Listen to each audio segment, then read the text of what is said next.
So we don't have to do that, so just know that that's been done. We're very excited to have the school board here with our legislative delegation for our annual workshop. I'm going to ask our members of the legislative delegation to introduce themselves as briefly as humanly possible, just your geography and the number of your district, please. That would make it much quicker. I'll start. Senator Tina Polsky, District 30. In Palm Beach County, I have Southern Boca Raton, and then the rest of my district is in Broward. Senator Berman. Senator Lori Berman, District 26.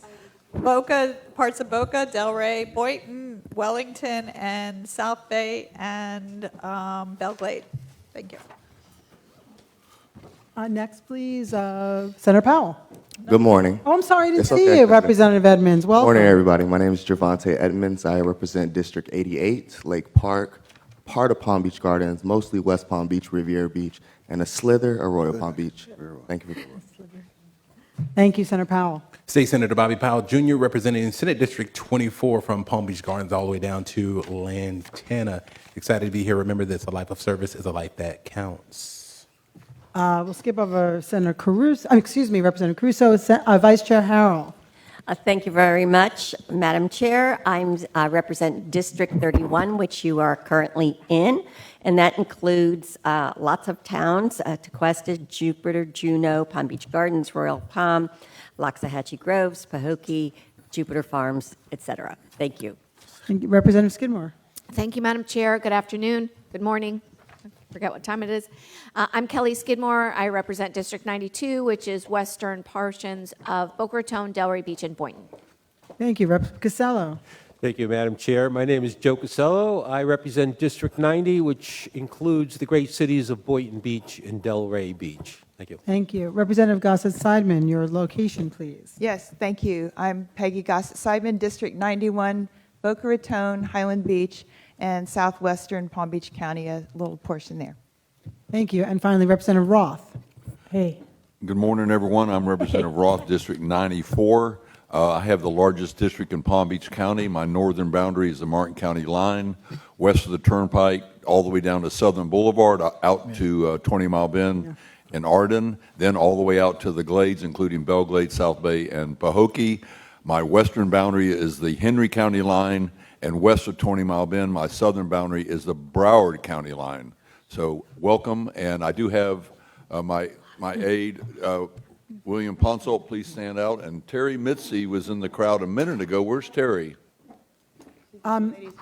Okay, so Terry Mitzi is my aide in the Glades. Thank you. Sorry, I skipped over Representative Waldron. My apologies. No problem. Last but certainly not least, Representative Catherine Waldron. I'm in District 93, which is Green Acres, most of Green Acres, Wellington, and Western Lake Worth. Thank you. Thank you all so much. Welcome, School Board Chairman Frank Barbieri, School Superintendent Burke, and the school board members. I'm going to ask Chairman Barbieri if you have any welcoming comments before you have your school members introduce themselves. Well, I just want to thank the legislative delegation for taking the time to meet with us today. You've been a great help. Most of you have been a great help for us up in Tallahassee. So we appreciate all that you have done to help us get our job done and to make sure that our children get the best education possible in Florida. And I'd like to have my colleagues introduce themselves. I'll start with Board Member Ferguson.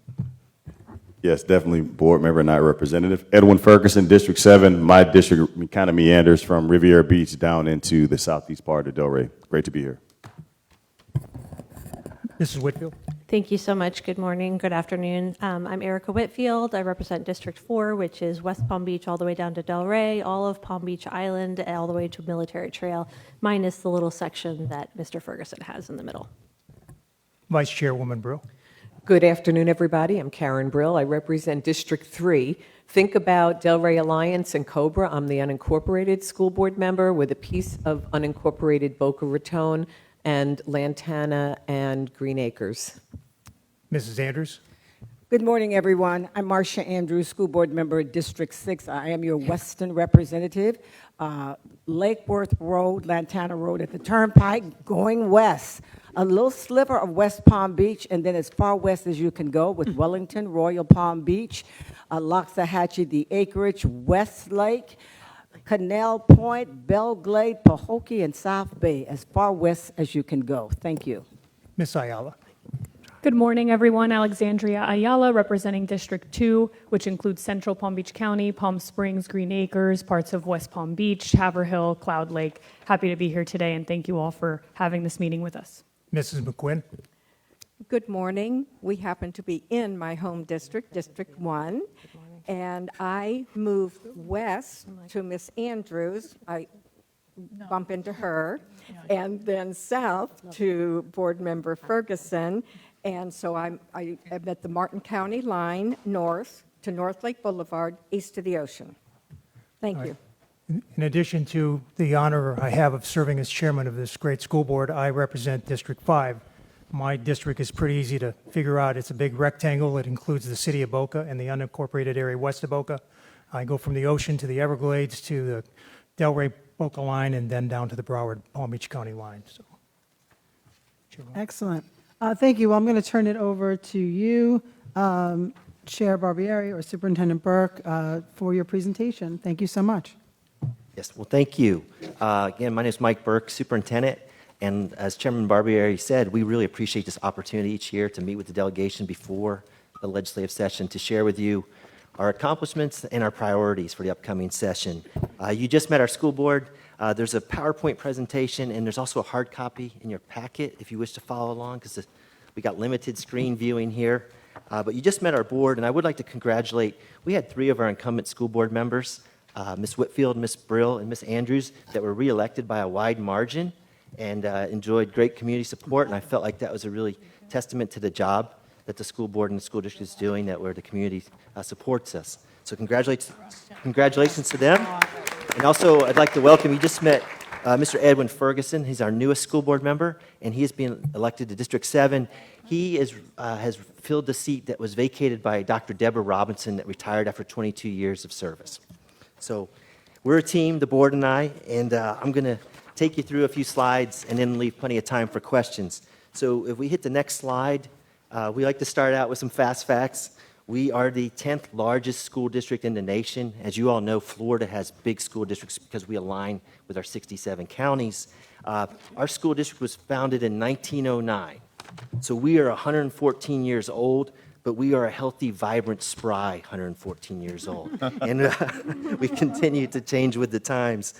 We're proud of our graduation rate, 95.9%. We've continually raised that each year, and we hope to do that again. 66 or 2/3 of our schools are rated A or B, and we are working to even get a higher number there. We operate now 180 schools with just under 23,000 employees, of which 13,000 are teachers. If you look at our total enrollment, including about 22,000 charter schools, it takes you up to about 190,000 kids within Palm Beach County schools, both traditional and charter. And we're proud of, school choice is something that we've embraced in Palm Beach County for many, many, many years. We have 335 choice or career and technical education programs throughout our school district. And then moving ahead, with the pandemic, next slide, please. The legislature and the governor and the DOE, they took a 2-year hiatus from grading schools and school districts because of the impact of COVID-19 that had on us. And so last school year was full accountability was back in play. All schools and districts were graded. Palm Beach County is maintained our rating of A, and we're really proud of this A ranking or A grading. We are one of only 2 of the 7 large urban districts. It's Palm Beach and Miami-Dade, and we're one of only 14 A's across the state of the 67 school districts. So we're really proud of this. We know we're doing good work. We still have work to do. Not all of our schools are A, and we still have students that need help to get to their full potential, but we are moving in the right direction, and we're really proud of this achievement to maintain the A. It took a lot of work by our principals and teachers and our students to help address that unfinished learning, the learning loss with COVID-19, and then still rally and recover and get back to this A grade. So moving ahead to the next slide, just some more recent accomplishments. Our schools generated over $16 million in school recognition funds, and I want to thank the governor. Initially, when the budget was approved by the legislature, there was 12 counties, including Palm Beach, that were excluded from this program because of our mask policies before it became law. But the governor saw fit to include all of the counties, and as a result, our students and teachers are going to benefit from the $16 million. And that's the most we've ever brought in. That's a sizable chunk, again, and it's tied to our performance, and I'm just really happy we're able to get those dollars into our teachers and into our students. We implemented the legislature last year. We want to thank you. You increased the base student allocation in part to help get to a $15 minimum wage. We had that in place July 1st. We were ahead of the deadline of October. We got that done first thing in July 1st, and that's helped quite a bit because we had employees, some of our custodians, school food service workers, they were making about $11 an hour before this increase. So that's a sizable chunk. And then with bus drivers, there's a national shortage of bus drivers. We've gone a step further. We've raised that starting pay to $20 per hour, and all of our existing drivers that were already at $20 or more, we increased them about $5 an hour. So we raised all drivers, and we continue to do everything we can to make that job more attractive and recruit and retain our bus drivers. Our board has approved a policy to implement the Parents' Bill of Rights, and we are working through that. We are committed to being fully compliant with the law. We are going to abide by the law, and we're trying to do that in a manner that continues to make sure that all of our students feel welcome and safe and supported and nurtured on our campuses. We opened a brand new school this year, Blue Lake Elementary down in Boca, for you in the south end of the county. And that school is off and running. It's a beautiful facility, and they're doing great work. We adopted a new strategic plan that I'm going to talk about in a minute. We settled, there's a statutory requirement that we either reach an agreement with our teachers each year on the contract or go to impasse if there's no agreement by October 1st. This year we were able to get that done in September. And then we were able to also get most of our other employee groups wrapped up in advance of the winter break. So we're enjoying good relations right now with our various employee groups, and we're proud of that. And then the referendum, I'm going to talk a little bit about more in a minute. If we go to the next slide, as you may be aware, we've had a referendum in place. Back in 2018, we went to the voters for a $1 levy to help us address some critical needs, mainly in the name of safety, mental health, teacher pay, and maintaining our fine arts and choice and career technical education programs, music programs, et cetera. That was passed originally in 2018 by a 72% approval rating. For 2022, it came in at 74% approval, actually stronger. So we rode that school board wave of our incumbents, and it was, again, I think, a nice testament that the community supports public education here in Palm Beach County. I'd like to take a minute for a quick video on the next slide here, just to that we're sharing to thank the community for their support.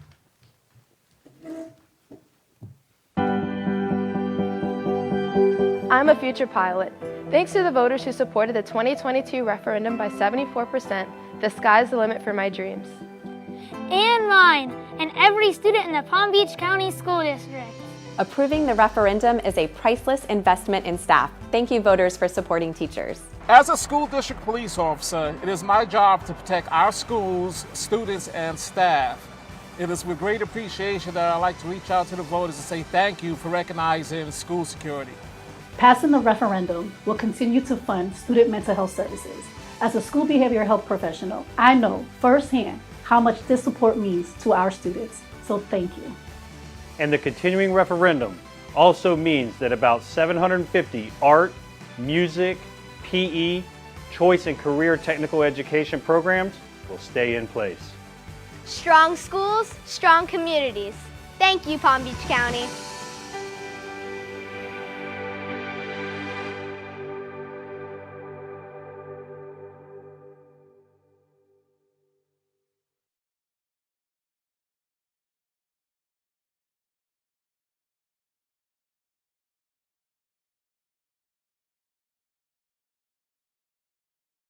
Moving to the next slide, just one last thing on the referendum. I think one of the things that's been critical to our success is that the school board had the wisdom to establish independent oversight on all referendums. And that was embedded right in the ballot language. We've held true to that. We have citizens that serve on these committees. They meet each quarter. They review how every dollar is spent. And we have adhered to all of our promises that that's the only way the money gets spent, to support those things promised in the ballot. And we've never had an issue. And what's nice is these independent committees, when it was time to go back to the voters, they supported it wholeheartedly and voted that, yes, we continue this 1 mil levy. So that's really boosted what we're able to do here in Palm Beach County. Moving ahead, I know security is always top of mind for all of us. And if you go to the next slide, please. I just want to highlight some things we're doing with our school police department. Over the summer, let's see, next slide, please. Over the summer, we implemented, well, first let me step back a little further. Last May, we hired a new chief of police, and we were really fortunate to land the ideal top candidate, Miss Sarah Mooney. Many of you may know Miss Sarah Mooney. She had a long, distinguished career with the city of West Palm Beach as their chief, about 27 years with West Palm, and now she is our chief of school police, and she's doing an excellent job. One of the things we put on our plate right away, it was to implement this new system called Centegix, which is a hard panic solution, hard panic button solution. I've got one on me here. You may have seen it in the media, but what this is a panic button that every employee has one. They can press this button 3 times. It can be used for like say a medical emergency or something on the campus. They press it 8 times. That means the cavalry's coming. It's dialed into 911. All the school police, the local law enforcement agencies, everyone converges on the spot. When it's on a school campus, it has a GPS type capability that you would know exactly what room or where on the campus the signal's coming from, and the help is on the way. So we're really excited about this. We feel like that's just another layer of security, and we were able, the board approved it in May. It was a hefty investment, over $2 million to implement the first year, and it's about $1 million a year to sustain it. But between May 15th and the first day of school in August, we had it implemented in all 180 campuses.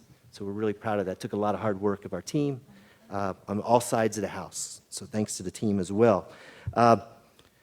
We have ongoing projects in our capital budget to continue to harden our campuses. And you're going to hear in our priorities later, we have had some help with that in recent years with appropriations for school facility issues, to bolster campus security, and we welcome that funding. We hope that continues. We collaborate very closely with our local law enforcement agencies, the sheriff's office, the various municipalities, and Chief Mooney, I give her a lot of credit for that. She has such a great reputation of working well with her colleagues across the county and law enforcement that they've been nothing but supportive. The chip shortage and supply chain shortage is real, I can tell you that. We were working to get more police cars, and we're excited we were able to locate 60 brand new Ford F-150s that'll be hitting the streets soon with our school district logos on, as we continue to build our department. We have over 220 officers now. We're hiring more.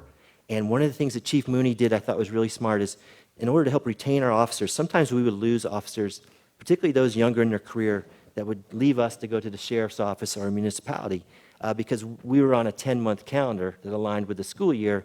And if you're a younger officer trying to support a family, 2 months of being off work is not necessarily a good thing. It's less money in your pocket.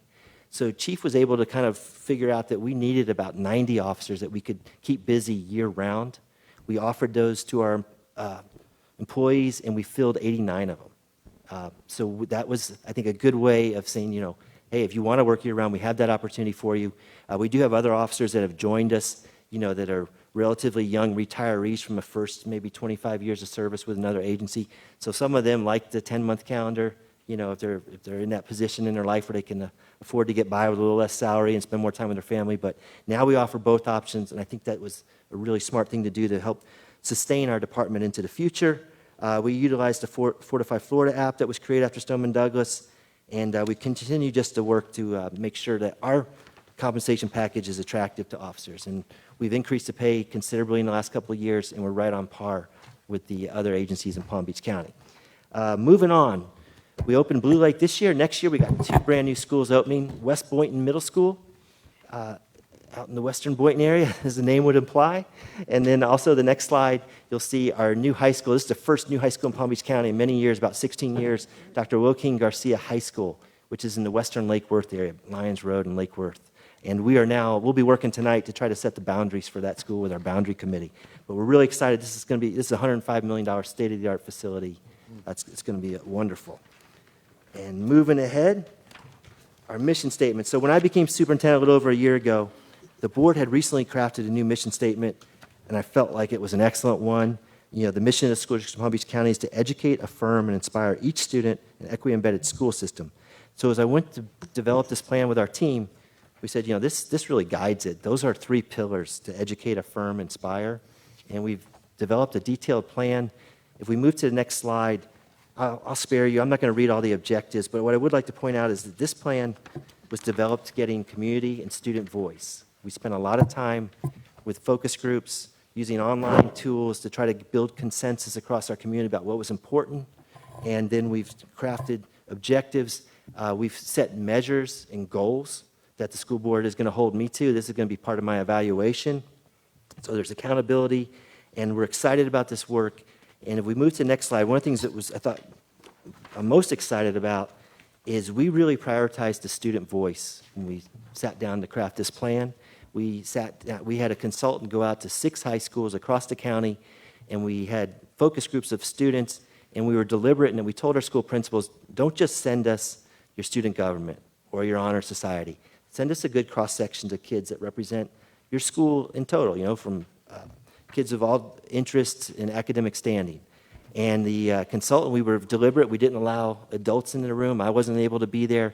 We just had a consultant, and they had an apprentice that could have passed for a high school student, a very young lady that assisted with that process. But we wanted the kids to feel as comfortable as possible to share that information.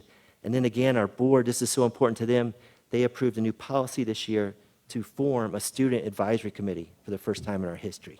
So we have just got that committee off the ground, and they're going to be convening routinely and basically helping us navigate issues and bringing us their feedback. And we're really going to try to prioritize this as we move the district forward in the next 5 years. It was really telling to hear from the kids firsthand and some of the things that came back. And you'll probably be pleased to hear that many of their priorities align with your own. Financial literacy. The kids didn't always call it financial literacy, but they would say, look, I want to know how to live when I get out of school. How do I pay my bills? How do I make money? How do I budget? How does that work? How do I manage interest and credit cards and get loans and all that? So we're really focusing on financial literacy, and we have the new statutory requirement to do a semester of financial literacy for all the high school kids. So we're going to build on that. Some of the questions were a little more challenging. Show me how learning algebra is going to help me with my job. So I had to think about it and say, well, okay, if you're going in any of the STEM areas, it's I can make that connection pretty quick. If you're just a person outside of those areas, hey, doing a budget, any type of planning, even going shopping, you can weave in a little algebra. But the kids are great, and they are going to challenge our thinking for the next 5 years here. Moving ahead, the other thing we're going to do to keep getting more input, we've revamped an annual survey that we send to all parents, students, and teachers. Each survey is unique to that group, and I mentioned that our mission is to educate, affirm, and inspire. These questions are designed to help us tell if we're meeting the mark. Do students feel affirmed? Do they feel welcome and safe on campus? Are they inspired? Inspire for us means hopefully that something's grabbed their attention, whether it be the arts or music or sports or clubs, something, a career program, something that makes them really want to come to school and then see the value of their education and become self-motivated. And then educate, we know we have to teach the standards. We want the kids prepared for both career and college, and we want to know if we're doing a good job with that from their perspective. So that's going on right now, and we're advertising that heavily to make sure we get a good participation rate. Moving to the next slide, I just want to say that, we mentioned the 335 choice and career programs. We do not create those in a vacuum. We work closely with CareerSource of Palm Beach County. They have identified the major sectors of industry that are growing in Palm Beach County, finance, technology, fintech, health services, a wide variety that you can see listed on the page. We also work closely with the Business Development Board. We'll be having an event with them in the next couple of weeks called Claim Your Future. And we'll have about 50 business partners, local business partners that'll be on hand with booths set up to interact with our high school kids. And they're going to get some lessons along the way about soft skills. And, I get to give a little speech. But anyway, that's a great event. And in our Economic Council with Ms. Michelle Jacobs and her team, they also weigh in heavily, along with all the chambers, from the Hispanic Chamber to Chambers of Commerce to Black Chamber. We try to get as much input as we can when we're formulating these plans to make sure we want our kids to, stay in Palm Beach County after they graduate or come back from college, and we want to prepare them for the jobs that are going to be available, and then we focus on the well-paying jobs. So that's been a great collaboration. Moving ahead, okay, I guess this is really what you probably came for today, our legislative platform. These are the major topics. I'm going to go ahead and jump into those topics. In safety and security on the next slide, we are very fortunate. I mentioned that referendum. So we have one officer in every school as required by law, and we do that with the Safe Schools categorical funds and our general fund operating budget. We used the referendum money to go above and beyond that, to add more officers, to add more, Centegics, more equipment. And what would be ideal is if the legislature continues to increase that Safe Schools categorical to more align with all the requirements of the Marjorie Stoneman Douglas Act. So that's one of our requests. I mentioned the infrastructure earlier. We've been getting about $4 million a year for infrastructure projects related to campus hardening. These are driven, we have to do the FSAT reports each year where we assess each school facility and point out the technology needs, the security needs of, more gates, more locks, more cameras, that type of thing. And that funding then goes directly to some of those needs that are identified in that report. So that's a critical thing the legislature's done for us. We'd like to see that continue. And then really we would just also, we are responsible not just for our schools, but also for our charter schools. So we are monitoring our charter schools to make sure that they have a safety officer on campus. And we also want to make sure that we just have the ability to monitor and enforce that and make sure that we're working well together. Jump into the next slide. Under the category of students, the mental health. This really began with Stoneman Douglas, that there was a need to make sure that we are trying to intervene and identify students in crisis before things escalate to a tragedy. So that prompted our referendum. So in Palm Beach County, I really feel like we lead the state, if not the country, in what we're able to offer in terms of mental health services. We have a behavioral health professional on every one of our 180 campuses. We partner with 37 different organizations across Palm Beach County that are mental health agencies that bring co-located therapists to our schools. And then we've added school psychologists, school counselors, social workers, et cetera. So we are also working to comply with the mandate that we have all of our employees trained in youth mental health first aid. But what's great about being in Palm Beach County schools is that as we identify students that may be in need of some counseling, we have those services at the ready.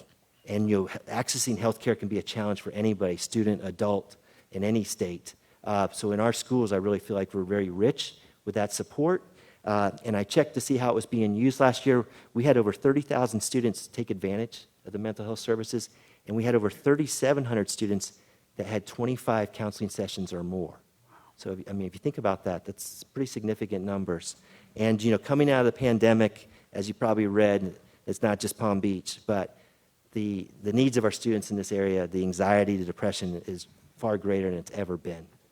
So we're really fortunate to have that in place. So what the ask is here is last year you all saw fit to increase the state categorical by $20 million. You raised it from $120 to $140 million. If we could keep that trend going, it would be great because, again, it would help bring the funding to help better support the need. Moving forward, on the category of teachers, I think we all know there's a national teacher shortage. I know the governor and the legislature has been working on different programs to help with that. This, I foresee, as our biggest challenge in the next several years because we know that fewer young people are choosing to go into an education college as a career path. So there's some things that we could do to help. Our school board recently approved a new contract with our teachers that allows retirees to come back, and we recognize 25 years of experience, up to 25 years.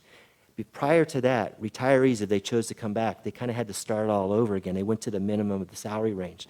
So now we can offer our retirees, if they want to come back, we can give them 25 years experience, we can give them our referendum supplement, and they're seeing a salary in the low $70,000. And then when the health insurance, of course, is important to many retirees, particularly those under the age of 65. So the total compensation package is about $92,000. And we're marketing this. We've mailed this information out to all of our retirees in the last 5 years or so to try to recruit them back because we just know it's going to be hard to find teachers. I'm working with FAU on a program that would allow our employees that have a 2-year AA degree to kind of fast track them if they're interested in becoming a teacher. But even that fast track takes about 2.5 years. And so anything you can do to help along the teacher recruitment lines. One thing we've laid out here is sometimes one of the barriers is if the teachers have retired, they have to sit out a year or they forfeit their pension benefits. And they have to sit out at least 6 months even if they forfeit their benefits. And for most teachers, that's not practical. So if there's any way that we could shorten that and say, hey, look, go ahead and retire and come right back, that might be a big help. Because once they sit home for a year, it's harder to get them to come back. They start to see that maybe there's another life out there. But anyway, I think you get the point. Going ahead to the next slide on finance, there was a healthy increase to the base student allocation last year, and that really helped us deal with the $15 minimum wage and the increasing cost of the Florida retirement system. Please look at increasing that again just to help deal with inflation. As you all read about every day and hear in the news, inflation impacts the school district just like everyone else. Our property insurance is going up about 50% this year, and everything's going up.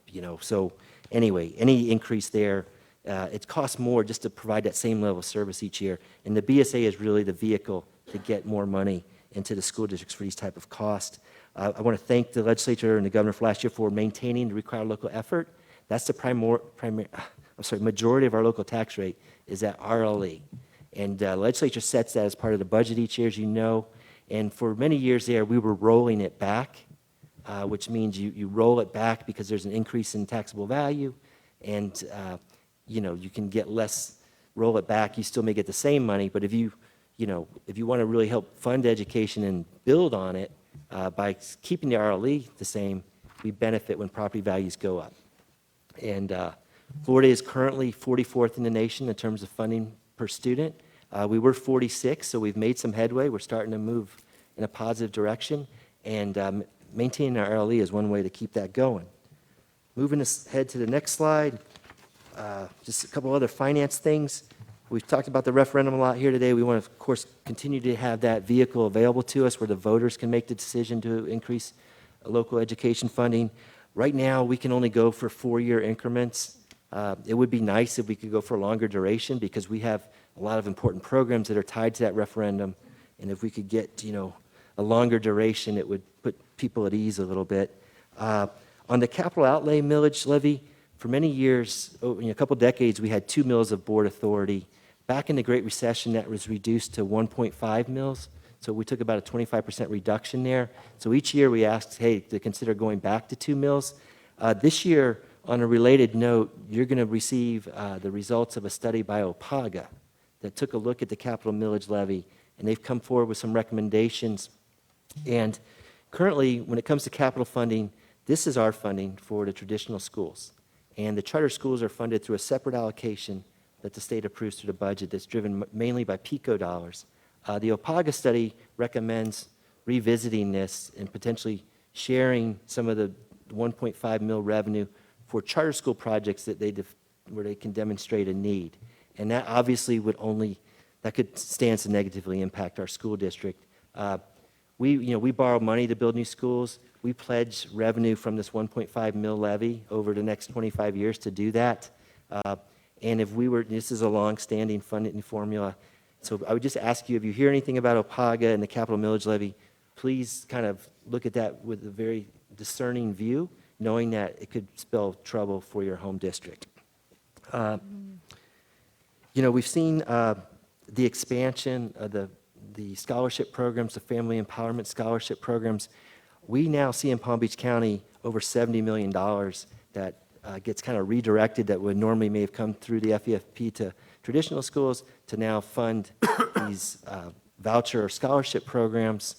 I want to point out that with that family empowerment scholarship, a lot of the students that benefited from that scholarship were sitting in private schools before the advent of that scholarship. So that's why we saw such kind of rapid acceleration and growth right off the bat. But again, that's a concern for us because it does kind of dilute the funding that we have to operate our traditional public schools. And we have a guarantee to our community that we will serve any student that shows up at our doorstep, and we really need funding to make sure we're prepared to do that.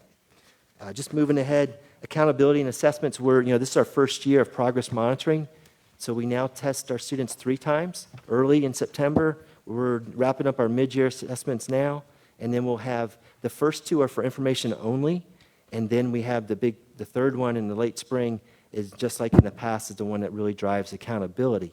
So we've got a couple requests here.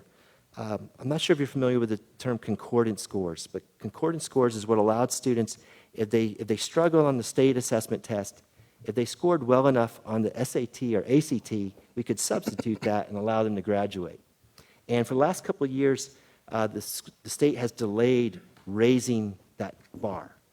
And the bar gets reset when the standards change. So what we'd like to see is the state consider delaying that one more year, because we are just now putting in the new BEST standards, and it's going to reset again once those standards are fully implemented. So a one-year delay might make sense, knowing that we've already delayed it a few years, and it's going to change in the near future anyway. But really what that allows us to do is have more kids that have this other alternative to get to graduation.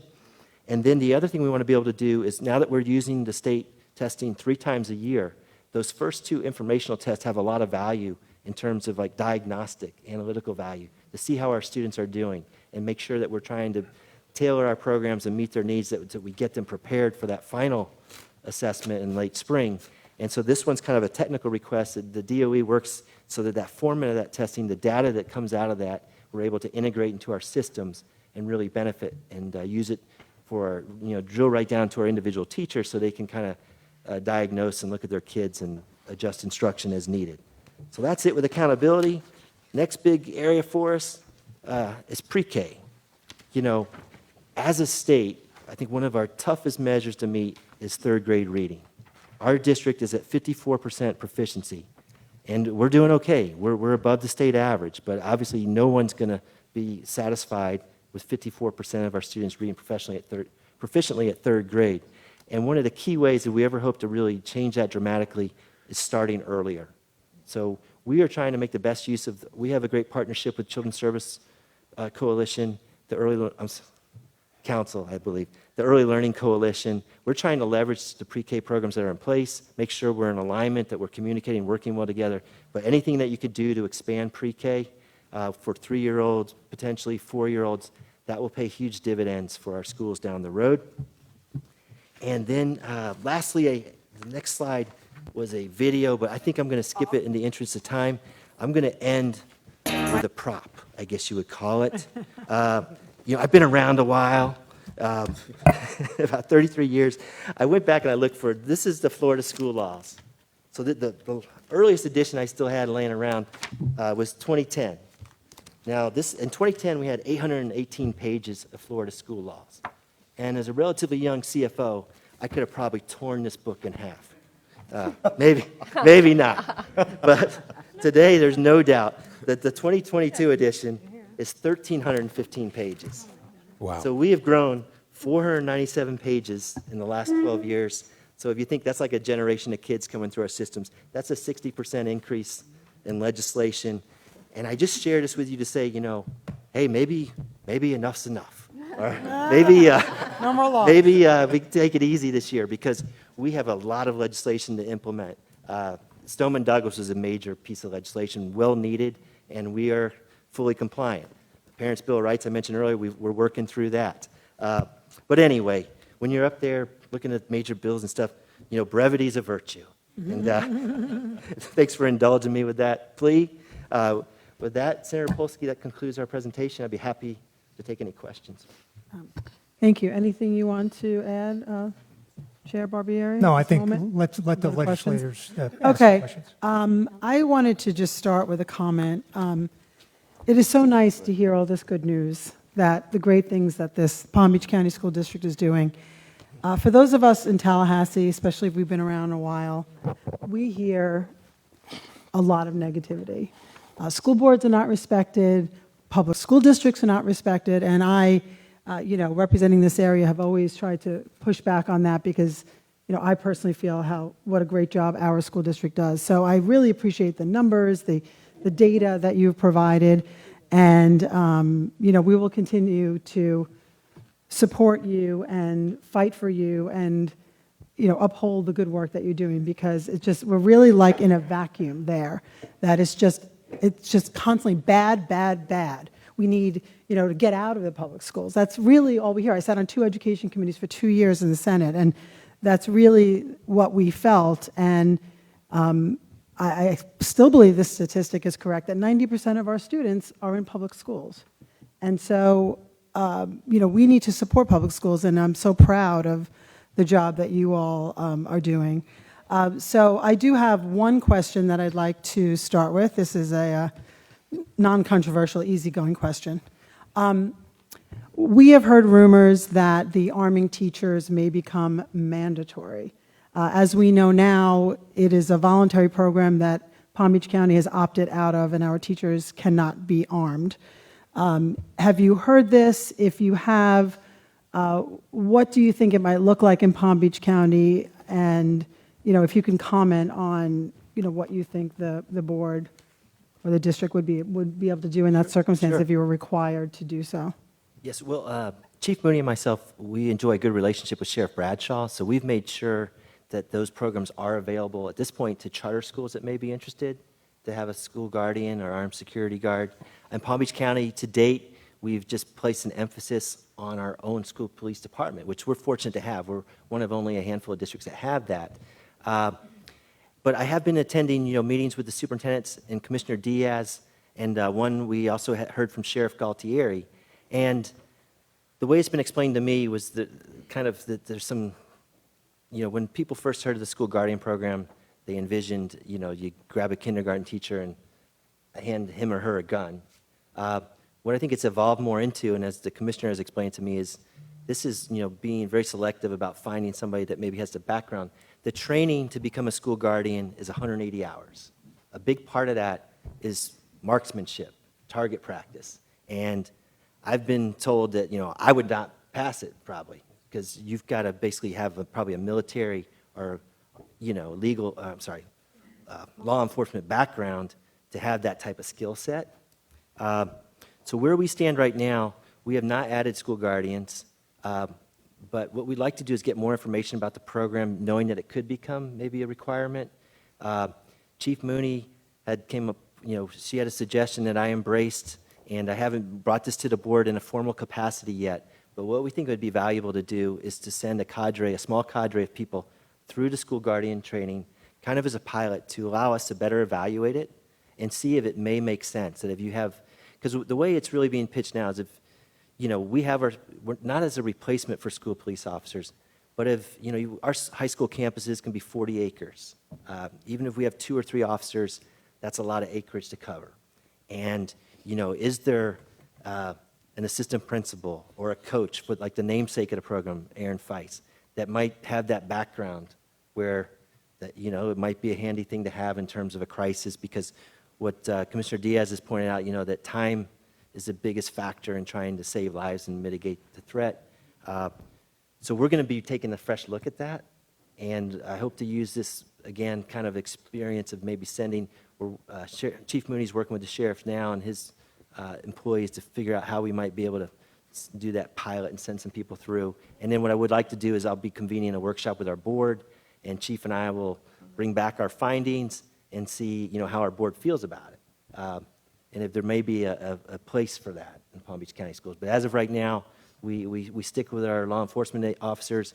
We have partnerships with the sheriff and municipalities where we contract out for additional officers, and then we work really big on communication so that each school knows, like that school police officer knows who his or her counterparts are in the local municipality, and that they're familiar with our campuses, and that they can help us in the event of emergency.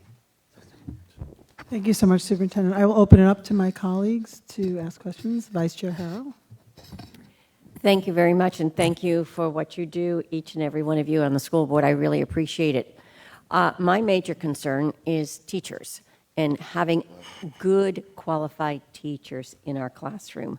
Our kids, that's the essential element, that student-teacher relationship. And I did a local issue, funding issue last year, for really to grow teachers, and it dealt only in St. Lucie County. I am looking to expand that. We did get it funded, but unfortunately it did get vetoed because it wasn't statewide. And what I'd like you all to consider is helping me push forward, and what it would do would set up a pilot program whereby 2 large, 2 medium, and a small county could participate in, at least to evaluate if it's effective.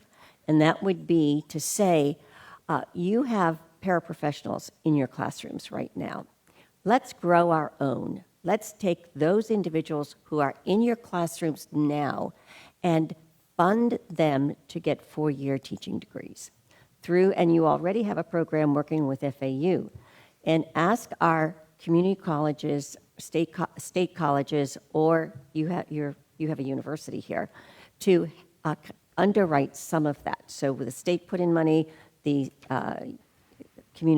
the state college or the university put in some to pay the tuition so that they could, while they are working for you, especially in summers, but also evening classes or virtual classes, that they could get their 4-year degree and commit to you that they would then teach in this school district for 2 years, 4 years, a variety, and we can work that out. But I would ask for your support in that, and I think this is one way we can actually grow our own so that they're already committed to you. Let's make them 4-year teachers. We would welcome that. We are doing some of that on our own, but it would be great to have more support. And we're even looking at going back even a step further to our high school students that might be interested in becoming a teacher and putting them on a track where they could work for us in a lesser capacity and then work their way up to teacher. So thank you. Representative Skidmore. Thank you, Madam Chair. I have just 2 questions. One is in regard to the youth mental health first aid. Does the school district have its own trainers that are training on mental health first aid, or do you have to go outside for that? Well, we have to go through a state provider to utilize trainers that have been credentialed properly. That's accepted in our state. So we have a number of trainers. We are also contracting for trainers that have this credential. And it's a challenge. We have to have 80% of our workforce trained by June 30th. And with 23,000 employees, that's a lot. So I recently sat through the training. It's 6.5 hours. It's excellent training. But I was in a class where it was really kind of neat to see. We had a good cross-section of our employees, everyone from school food service workers, to paraprofessionals, to teachers, to principals. And, the training's, it's really well done. It's just that it's hard to get 23,000 people through 6.5 hours of training. So we're working through those logistics. We're taking advantage of Saturdays, teacher work days. We have an online version where we're paying employees to do it on their own time. And so, but yes, we're getting Great. that done. Thank you. I think it's a very valuable program and want to make sure you're able to continue doing it and you have the resources that you need. Very much in the same vein as Senator Harrell, Vice Chair Harrell, I've heard that there may be an opportunity to have teachers be a part of the federal apprenticeship program and be in classrooms for 2 years as apprentices before they, are full-fledged teachers on their own, and that federal funding might be available for that. Is that something that you know about? Have you looked into that? Is that viable for Palm Beach County? I think I skipped over, but one of the board's priorities was more apprenticeship programs. I don't have all the details on the federal program, but I can get that information back to you. Thank you, Madam Chair. Representative Costello. Thank you, Madam Chair. Superintendent Burke, I was happy when you were elected to that board. I think you're doing a great job. And to my school board members here, I thank you for your hard work. I know this is not easy, and Mr. Barbieri, under your leadership, you're doing a great job keeping this together. I think some of the things that I'm going to pontificate a little bit versus, and I wouldn't recommend answering some of the questions that I have, but here's, why are teachers leaving? Okay, you open up with that. Why are teachers leaving? Why is it so hard to keep teachers? Now, I'll give you my personal view on this. Please don't answer. Okay, this school board's becoming more and more partisan. This is what Tallahassee wants. It's going to make the school boards partisan, Democrat against Republican. I don't think that's the way it should be. There's talk about term limits. I don't think that should be for school boards. I think you bring a vast wealth of knowledge, of institutional knowledge to school boards. And I don't think that is, and I'm all for term limits, believe me. I'm a big term limit guy, but not for our school boards. We talk about parents' rights. You talked about the parents' rights. The Parents' Bill of Rights. The parents always had rights. But look at how I feel from up in Tallahassee. There's a cultural war against public education. I sit on the Education Quality Subcommittee up there, and I can tell you right now, in the early stages of our committee meetings, there's going to be more and more, I don't want to use the word attacks on public education, but there's going to be more attacks on public education. That's just the way it's going. It's the elephant in this room that we talk about. Banning books. I'm a product of public education. And I think a lot of us here are probably products of education. But this voucher program, they call it the scholarship program, every year it grows and grows and grows. It is my belief, Superintendent, that in 5 to 7 years, publication as we see it right today will not exist. It will be definitely a scholarship voucher program. That's where public education is going. There is bills in the legislature right now to break the teachers' unions, okay, with the dues thing. It's the craziness thing. I don't know what the personal vendetta is against public education in Tallahassee. I don't know it. But I can assure you there is one. And it's going to be harder and harder for you members of the school boards, for the leadership, for the superintendents, to govern what is best for our students. Look what just happened down in Broward County. Who's ever seen or heard of something like that happening? So I know we're on a fine line here. I can't get fired. I probably get recalled, but I'm going to say this because I just get so frustrated up there, Superintendent. I really do. And I think that what has been going on in public education, this board has been doing a great job, Mr. Superintendent, under your leadership, and we will. I think this delegation here will support you up there in Tallahassee. Thank you, Madam Chair. Hear, hear. Well said. Representative Waldron. Yeah, I just want to, basically, what Representative Casella said, touch on a lot of the issues, and I just had some questions, and maybe you could help me with, because this is my first term here. In terms of book banning, how many books have been banned so far? We really haven't banned any books. It was a pretty hefty task. We had to review about 2.5 million books last summer. But at the end of the day, currently there's about 14 books that are impacted. Most of what we needed to do was remove books from classrooms in grades K through 3 that had any reference to gender identity or sexual orientation. And then within our library, so we have we've sectioned off a portion that's only available to 4th grade or 5th grade.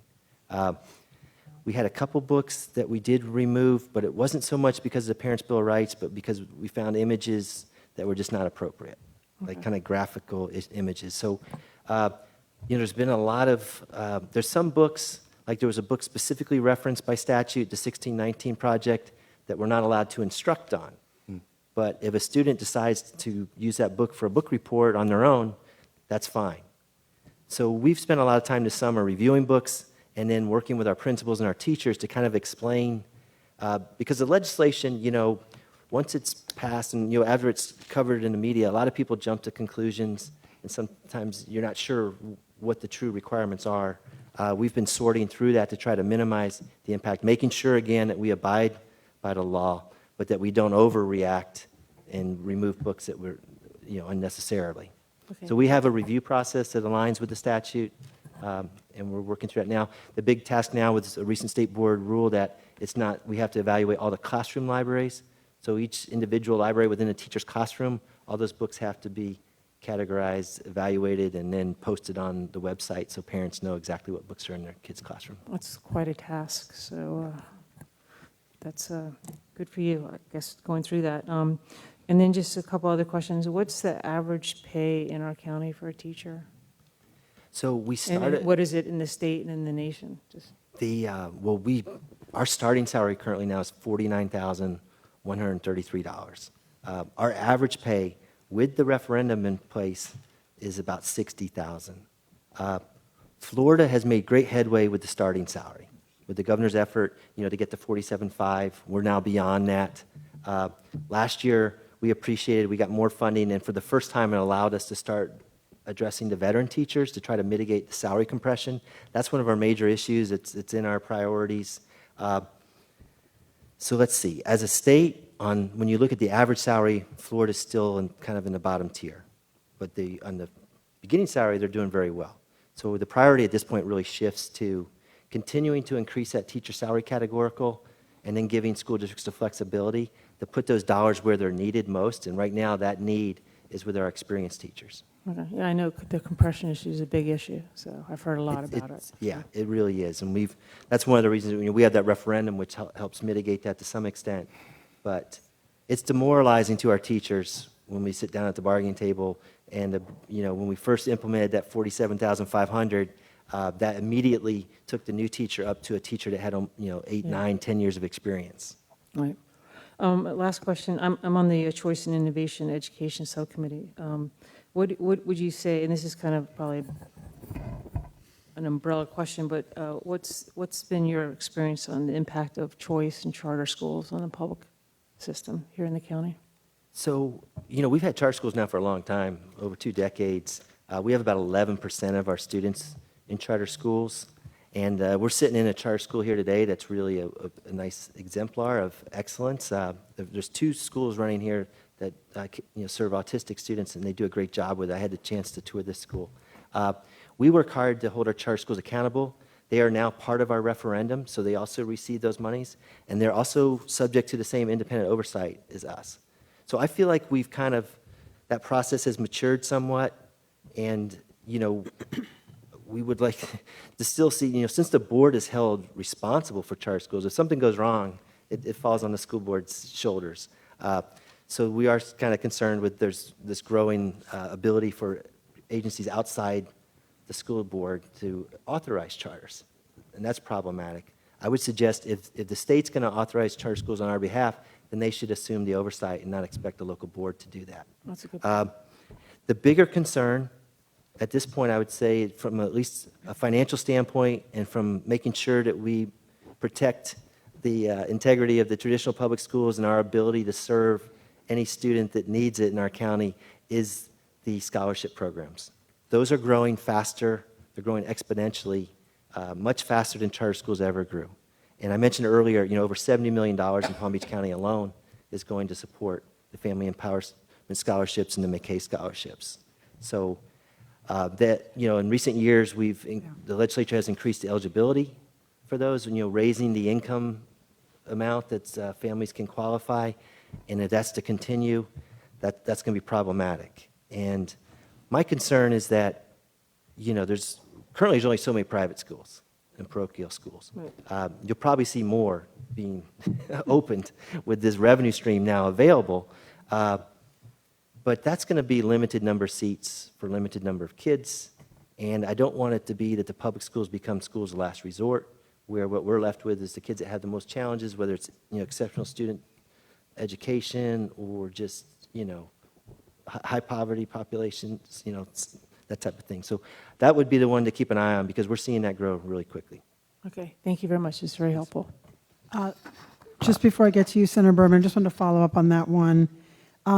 Do you have a statistic as to how many children come back to the public school, sometimes midterm, from a voucher school, private school, or a charter school? We've looked at that because we were concerned that maybe students were coming back to us after the FTE survey windows that determined funding. So we've analyzed that. What we found is there's kind of this constant ebb and flow, but it kind of washes out. So the population of charter school students has been pretty stable in Palm Beach County. It's slowly grown. It's hovered around 20,000 students for several years. And now we're up to about 23,000 students. But there's a certain level, I think, of saturation of charter schools that have opened. And we've got a few new ones in the pipeline. We pretty much the board has not a lot of, they pretty much have to approve every application that comes their way. We had challenged some of that years ago, and we're not successful. That ideally at one point we were seeing we'd launch charter schools to serve maybe a niche that we were not addressing, to fill a void. But that criteria didn't really withstand the test of time. But no, I don't think it's a huge number. It kind of balances out. You know, the parents vote with their feet. We're not, afraid of competition. We feel like our schools are the best choice. That's our tagline. And we just continue to try to just market what we're doing, the resources we have, the teachers we have. I put our teachers up against any teachers, private or charter, and the programs we're able to offer because we are a large entity. You know, 180 schools, 2 more coming. We do have some economies of scale and some resources that I think do make our schools a really attractive option. Thank you. Senator Berman? Thank you so much. And along those lines, just because a parent just asked me this question and I didn't have a full answer, they said they heard a rumor that their child could not use the McKay Scholarship in public schools anymore, that it had to be a private school. That's I'm not false? familiar with that. I Yeah, don't believe that's true. That's what I thought also, but just wanted to confirm. I see my staff shaking their head. And Yeah, well, that's good to know. But unfortunately, those are the rumors that parents are hearing out there. Okay. So I want to go back to the issue of teachers. Like everyone said, we know we have a shortage and I know you guys are trying to address it. I know one of the things the state did, and there was a very big news conference, was allow veterans to be able to teach. And I know we just asked this issue in Tallahassee and we were told that there are a total of 5 to 10 teachers statewide who qualified for that program. So I'm just wondering, are there any veterans who have tried to take advantage in Palm Beach County? We recently hired our first and only veteran teacher through that program. Yeah. It actually worked out really well. It's a good fit. The employee had worked with us in different roles before, but now he's a teacher. He had his military service. And what that program does is it gives the teachers a 5-year temporary certificate. And then during that 5 years, they want to stay in teaching, they have to go back to school. But in this case, our principal was really happy to land this teacher. So we've heard that there were 400 to 500 people statewide who applied and that there's only been 5 to 10 accepted. Have you had other people apply, and are there shortcomings that you're seeing happening why these people aren't getting more jobs? I believe it's a new program and it is taking time for people to get that credential from the state. I'm only aware of the one teacher at River Beach Prep. I see Ms. Rieger agreeing with me, so no, that's it. We just have that one at this point. Okay. And then just, I wanted to raise a point also. I've been very concerned about the FHSAA survey where they ask the questions about parents about menstrual health, particularly young girls, and that it becomes part of their record. So I'm not going to bring a bill about it, but I am going to look for an opportunity to put that as an amendment on something that comes across so that they will only have to turn in the last page where the doctor authorizes them to participate in sports. So just wanted to let you know that. Thank you. That aligns, and again, I should have mentioned that. That's in our school board priorities, just to reduce it to the 3rd page. Yeah, I The saw doctor that. signs off. So Yeah. Thank you. Yeah, so I will be and I sit on the education committee, so I'll work on trying to get that in somewhere this legislative session. Thank you. Thank you. Thank you. Representative Gossett-Seidman. Yes, thank you, Madam Chair. Yes, Mr. Barbieri, and I wondered, following up on it, this is a related FHSAA question possibly, but what is the level of CPR and concussion training among teachers or coaches, if you're aware of any of that? This has been in the news lately nationwide, and I'm new to this job, but I wonder where you are with that in the county, if teachers or coaches or physical trainers on site at all events and all practices. I just thought we could maybe use an update. Thank you. So all of our coaches are required to have CPR training, to be trained in CPR before they can coach. So that's in place. Within our high school sports programs, particularly football, we have athletic trainers available. We are, in some cases, if there's an emergency, we call 911. With football games, there may be EMTs that are on site. But yeah, so we're meeting all the requirements. It's limited. I've been getting more questions lately after the Buffalo Bills player was injured.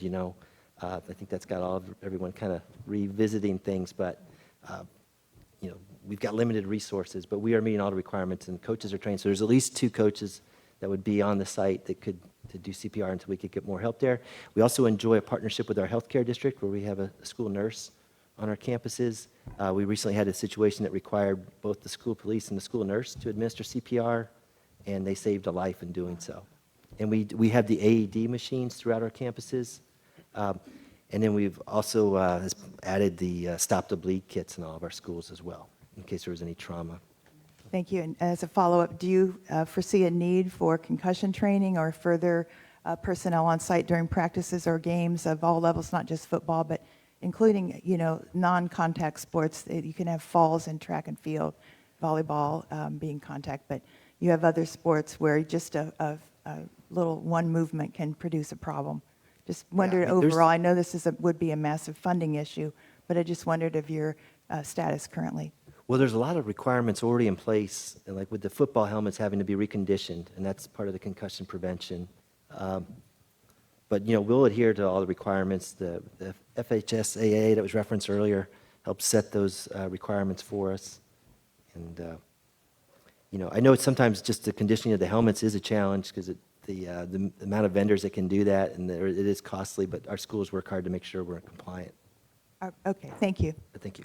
I'm going to go to Representative Roth and then Representative Edmonds, and I'd love to leave a little time for each school member to say something, because they've been sitting here so quietly, and I'm sure they have some things to say. So if we can make our final questions quick, that would be appreciated so we can hear from everybody. Thank you. Thank you, Chair. I have 3 issues I just wanted to bring up, and I'm kind of I'd like to hear some additional detail later, maybe talking to the Superintendent Burke or others. First one that's interesting to me is community. I'm a native of Belglade. I graduated from Belglade High School in 1970. Part of the problem in the Glades is outward migration, where people are graduating, going to college, and never coming back. And I was very interested in your presentation. I thought it was a great PowerPoint presentation, talking about trying to link your school programs to your communities. And so I'd love to hear more conversation about that and what we can do. One of the secrets to the Glades being able to become financially viable as cities and to be able to provide more services themselves is to have a tax base and people, and we need people. One of the things we think about today, we didn't think about before, is you have college students that graduate and can't afford to buy a house.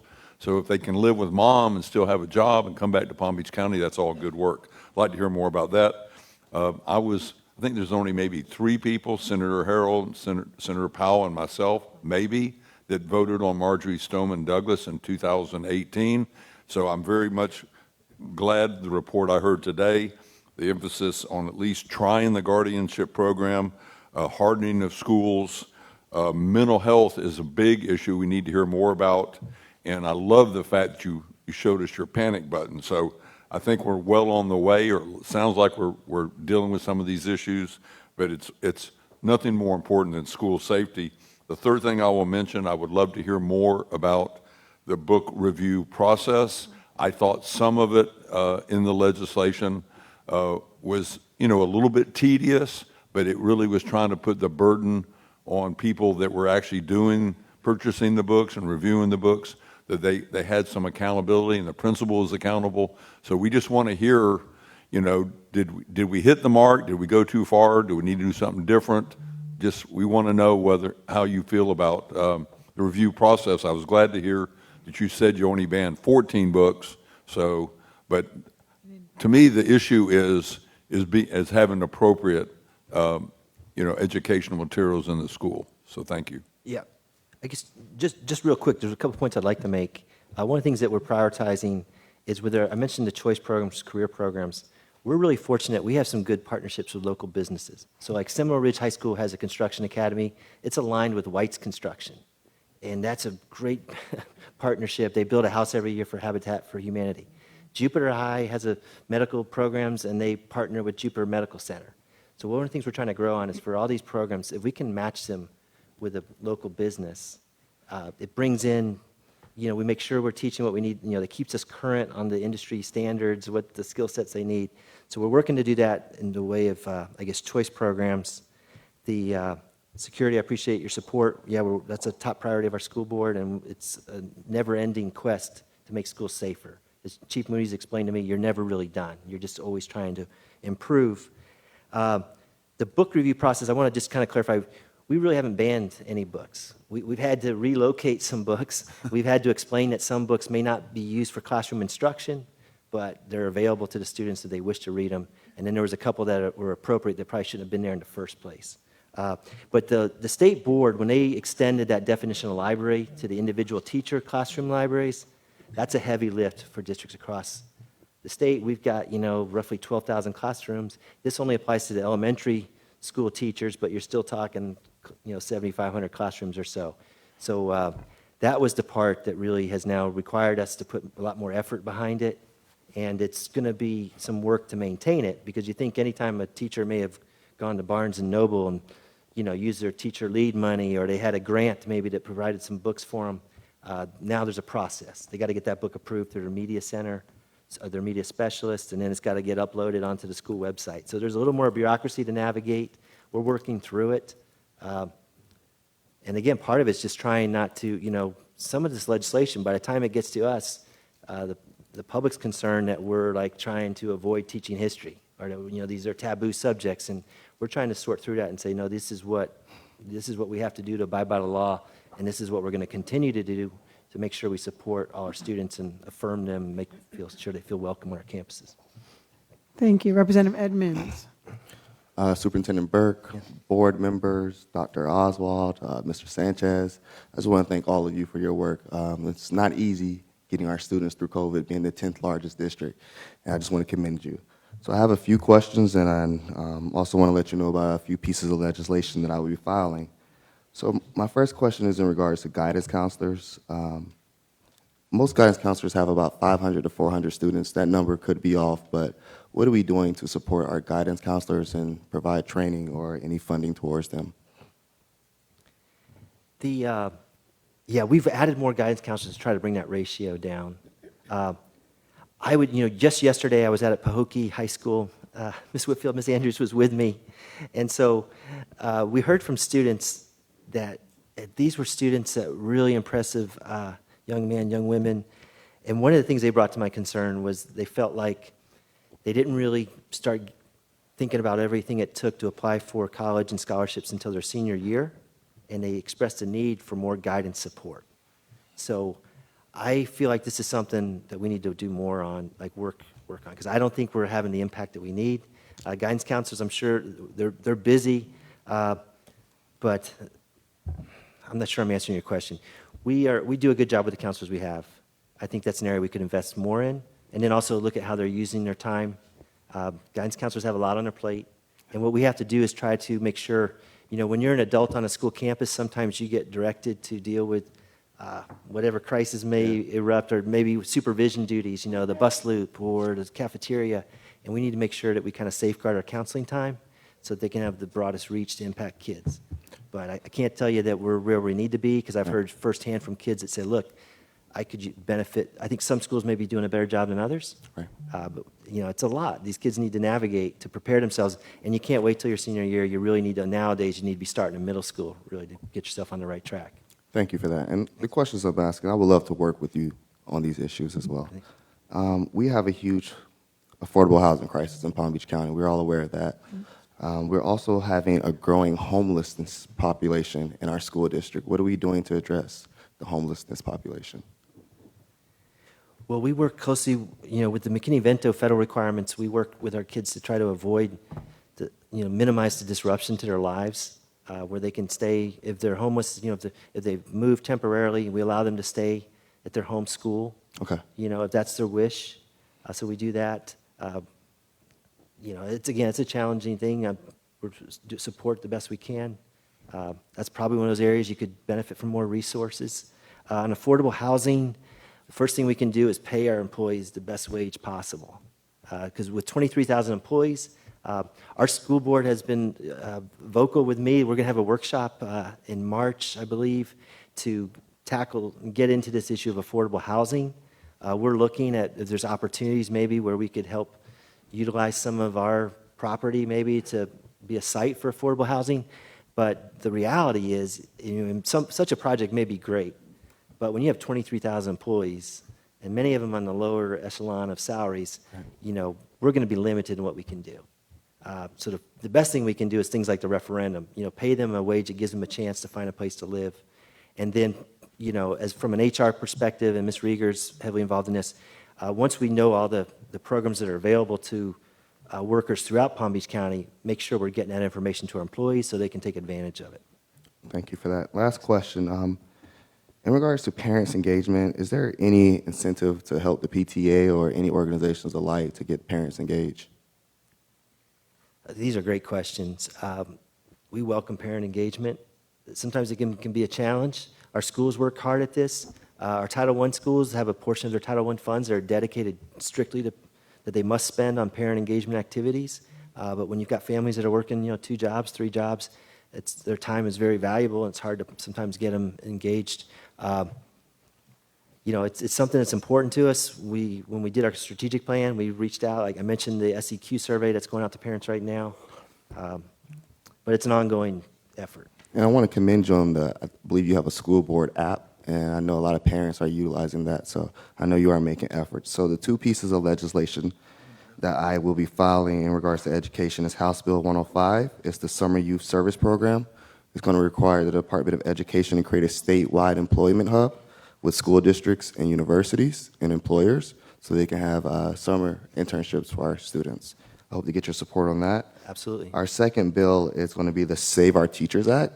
We were basically just going to ask that we increase our teachers' pay to national average of $65,000, and I hope I can get the support of all my members and the school district.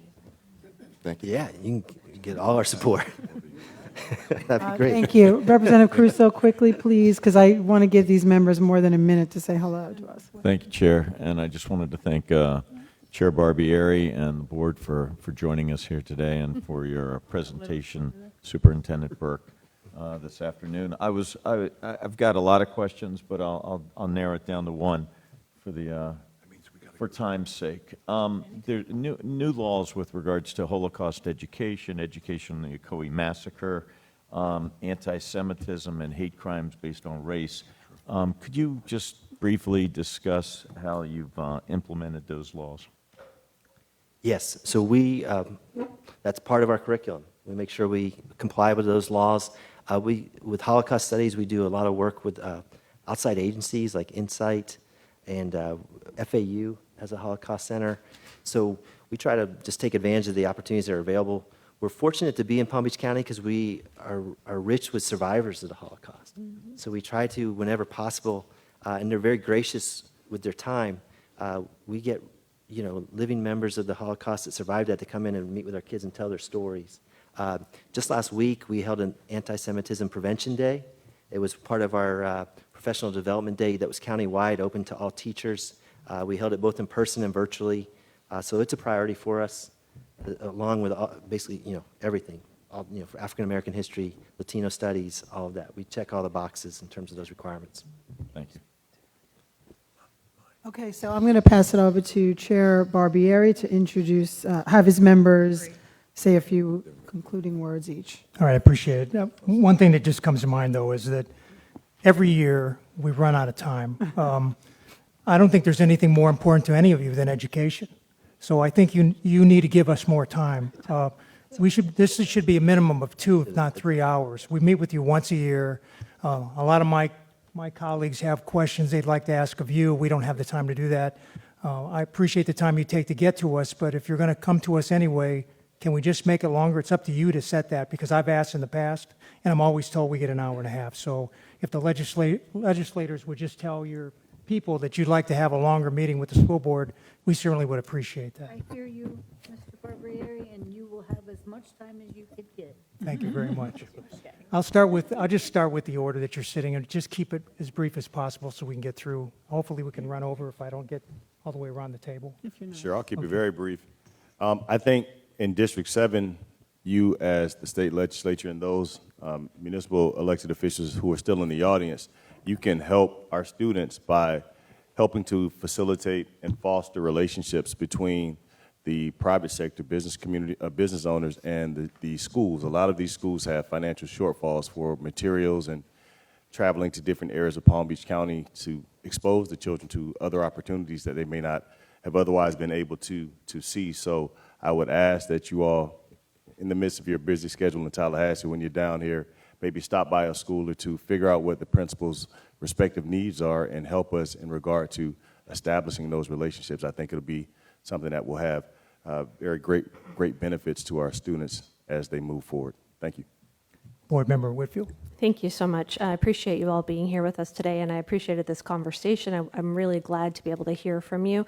I just want to highlight a couple of items that are of importance to me. Both of them actually relate to Senator Harrell. I know I've been in your office in the past talking about VPK, and so that to me is a huge priority, always has been. I really do think we need a full day of VPK, and I think one of the issues that we have around keeping those teachers is really focused on they don't get the same benefits that a regular teacher would get. So one of our last priorities is about allowing them to participate in the benefits system that we have. So if that is something that I think would be easily done and actually would have a very large impact on our teachers.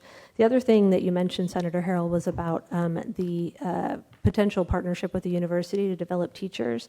I met a woman who worked at UNF, University of North Florida in Duval County, and I was talking to her, and she said she had a teacher preparing program at UNF, and I said, oh my goodness, send me your teachers. And she said, I can't, I have to give them to the university. It's specifically from the university, to Duval County Schools. They had to be transferred there as a part of the agreement. And I was like, well, then we need one. And so I'd be happy to work with you. It sounds like you're on the same page as me. So if that's something that you're interested in, please let me know, because I think it's something that we need to do here, definitely, in order to grow our own teachers. And then finally, the last thing I'll say is just for my communities that have been impacted by the legislation of the past year. I know you all don't want to hurt children in the process, but some of the things that are coming out of Tallahassee have been very hurtful to them, and it scares our families, scares our kids. And so what I'd really just ask is that be cognizant of that as you're making legislation for this upcoming year. These students are valuable parts of our community as well, and I'd very much like them to feel that the state of Florida has their best interests at heart. So we did put that as one of our items on here, and a lot of it was because I asked for it. So don't enact any legislation where you're not thinking about the concerns of these students. We have mental health issues that range across our schools, and one of the things that we have is children just very high suicide rates or wanting to commit suicide, and it's not something that I want to see happen in our school system. So I encourage you to please be as supportive as you can in the state of Florida while enacting what you're interested in, but just keep in mind those students. Thank you so much. Vice Chairwoman Brew. Thank you, and I just want to thank all of you. I just want to say I look forward to working with all of you again this session, and I just want to return for one quick moment to the portfolios and concordance scores. Hard to believe, but it was 20 years ago that Governor Jeb Bush placed me on the FCAT Blue Ribbon Task Force, where we looked for accommodations for students with disabilities on the FCAT. An outgrowth of that, after the committee was finished with its work, was the ability to have portfolios. At that time, it was to start for our students with disabilities who were able to achieve the standards, but really couldn't take the test and pass it. And as we all know, without a high school diploma, it's very hard to get employment, to go to vocational school. It's now expanded, so there are some students that really do have the potential, the ability to go to college, to continue careers, to go to vocational school. It's expanded now beyond just those students with disabilities, but it is so very important. We're not minimizing standards. What we're saying is the ACT, the SAT, and especially portfolios for our students with disabilities, our students with dyslexia, who may not be able to achieve the scores that they need on the test. We need to make sure that these students will always have a future. So I thank you for supporting that. Board Member Andrews. Thank you so much. And I would like to thank this delegation for all that you always do for us. You've always been right on the money. And the money did come home last year for West Technical Education Center CDL program. Absolutely fabulous. I still invite you to come and tour West Technical Education Center. We're looking to be a testing site there. We have 3 big tractor trailers. We're working with a lot of students who are actually graduating. ready to go on the road to do that work, so thank you so much for that. And I would like to say that working with Mrs. Harrell, we've been talking, you know, my history has been in recruiting and retention for years with the School District of Palm Beach County, and I've already committed myself to working with you and growing our own teachers as well as international recruiting. And Representative Roth, we are from the Glades, and we are going to be working closely together as we look at programs and processes to make sure that the Glades is never left behind. And that was one of the things that I did when I started working as a school board member many years ago. And for Representative Edmonds, parental involvement is critical, and I'm already working on a project for parental involvement, so I look forward to working with you. Thank you for your great work, all that you do. We're just excited that you are our delegation representatives, that you make a difference every single day. Thank you. Board Member Ayala. Thank you, Mr. Chairman, and thank you all for this time. I look forward to seeing all of you in a couple of months when we go up for Palm Beach County Day. To Representative Edmonds' legislation, please let me know how I can help with that. I have said before at these meetings, to me, getting that teacher pay, the base pay up, is so important. That helps with our shortage. That is a key resolution. And please make sure it helps with compression as well. Don't just get our top and leave our veterans out to dry. So I appreciate you bringing that up and all of the very well-said questions you had today. Senator Berman, thank you for covering the item on the medical forms. Very important that we get that done, and I appreciate your advocacy and others who mentioned they would do the same. In the past, a couple of you on the table have called me during session to ask about legislation. I offer that to any of you. If you need my cell phone number, I will give it to you. Please ask us as we represent our communities. All 7 of us were elected to this board to run the school district of Palm Beach County, and that can be hard when the state and the district are not communicating. So our needs, the specific areas that need specific resources and supports, we have those answers and we can find them. So please count on us as a resource as you are looking at legislation. How will it impact the end user, which is our students? So I give that to you again. Best of luck in Tallahassee during committee weeks and preparing for session. And I look forward to visiting you all in the Capitol. Board Member McQuinn. Adding my thanks to all of you. It's so wonderful. I can feel your support. I think more strongly than I'm now in my 6th year than I have ever felt that you're all really attending to what's important to the education of our students. So thank you for that. I'm going to end our remarks on just an FYI, but something I'm very excited about that is now in our budget, and that is that the North Technical Education Center, because we know we have a South Tech, which is a charter school, and thankfully we have our West Tech up and running and strong. We now are bringing back, I don't remember how many years it's been gone.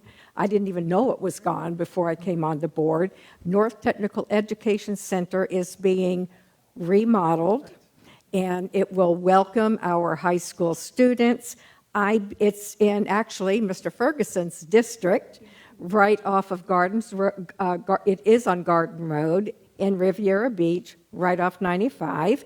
And I think it's opening in August. I'm looking at Mr. Sanchez, August of 2025. Yes, I knew that. So that's an exciting thing that we're going to be able to offer our students. Thank you. So the last thing we'd like to do is I asked the superintendent if he would introduce his staff. Ms. Ayala is correct. If you're up there and you have questions and you can't get a hold of a school board member, sometimes we just have to go to staff to ask a question that gets you an answer.